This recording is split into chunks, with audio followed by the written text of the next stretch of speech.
Welcome back to This is VANCOLOUR.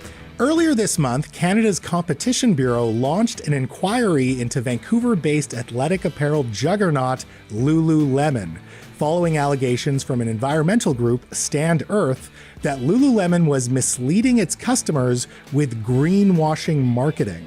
What is that? Well, the Senior Campaigns Director for Stand.earth, Liz McDowell, is here to explain it to us. And this conversation is brought to you by Pacific Sands Beach Resort in Tofino, laid-back luxury, as beachfront as it gets. So Liz, what is greenwashing and why is it harmful to consumers? Well, it's actually pretty simple. And so greenwashing is the practice of a corporation misrepresenting the environmental harms of its products. And so it's harmful to consumers because it's deceptive to them. It makes it really hard for consumers to choose brands that align with their values. And what we're really seeing is, like, especially as consumers actually care more and more and are demanding more in sustainability from the products and services that they purchase, we are seeing greenwashing become rife and, in fact, systemic. And so whether it's something like a retail giant like Lululemon that is raking in billions in profits, through slogans like "Be Planet," while doubling its climate pollution over the same time. And we'll get into Lululemon in a second. So I just want to keep it straight. It's when a company says, "Hey, this product is 100% recycled," but then you learn that it's not recycled. Yeah, exactly. Okay. And so, like, or for example, we also recently launched a greenwashing legal challenge against Fortis BC. Okay. And Fortis BC, we claim, is misrepresenting gas as a climate-friendly source of home heating. Right. And so that's another example. Not so much. Okay. Not so much. No. So let's go back to Lululemon. What are they telling consumers, and then what's the reality? Yeah. So as I mentioned, Lululemon has a big Be Planet marketing campaign, and in fact even claims that some of its clothes are restorative to the earth. Okay. What does restorative to the earth mean? Great question. Couldn't tell you. And, we're arguing that the company is actually significantly exaggerating and misrepresenting the impact of its sustainability initiatives, because you look at its flagship yoga pants, they're all made with polyester. Polyester is made from oil.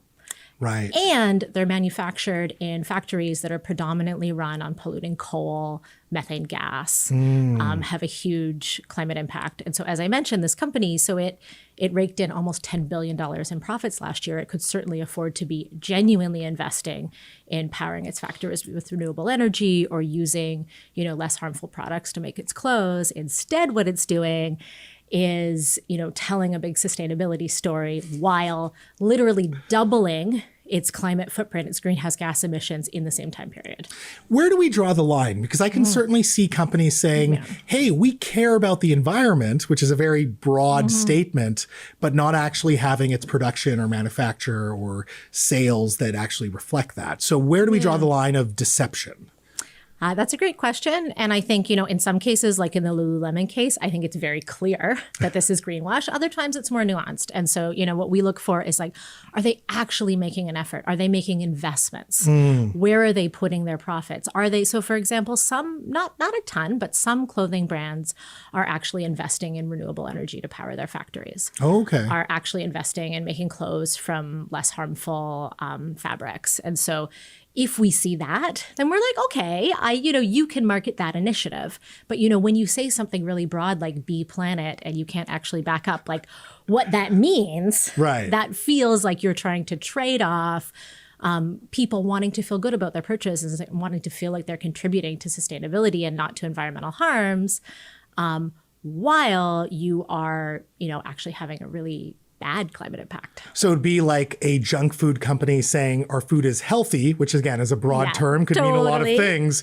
But to most people who would know, they would say that this is clearly not healthy. Yeah, completely. And I think that's a really good parallel, because we have actually, products have been pulled for making claims of being anti-aging or like the antioxidants, superfoods, cancer fighting, all of that, when they're not. So this is actually really similar. And so in fact, what we're seeing sometimes is companies not only are they exaggerating the benefits of products, but they are actively behind the scenes lobbying against climate policy. Oh, interesting. And so that is, very much greenwashing. Now, when it comes to clothing particularly, is the big issue fast fashion? Because I feel like fast fashion itself, this idea of producing a ton of clothing that doesn't really last very long. I feel like just that concept can never be environmentally friendly, right?